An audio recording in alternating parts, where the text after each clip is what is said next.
আব্বা কল দে আজ আমরা খাইয়ে লিখতে ধরবো না ধরি হ্যালো আব্বা আমি জানি মুই ফেল করছি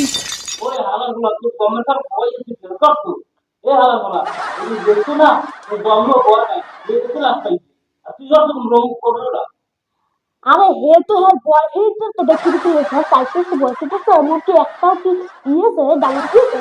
আব্বা তুই এবার কইছি যে মুই বলা হবে তো বড় একটা বিয়ে হয়ে যেত হ্যাঁ আপনি বিয়ে কি হবে তো পর পর মুই বলা হবে লাগবে আব্বা মুই অত কিছু বুঝি না মোর বিয়ে হলো আব্বা মুই কিন্তু দেখতে কর বলে আবার কিন্তু একটু ভালো বুঝছে ওই রেক্সনা তো পাস করছে মুই ওই রেক্সনা চাই ওই আপনি রেক্সনা দিতে মুই অত কিছু বুঝি না আমি অ্যাড দিতে পারি অত কিছু বুঝি না ওই রেক্সনা বলে আপনি দেবেন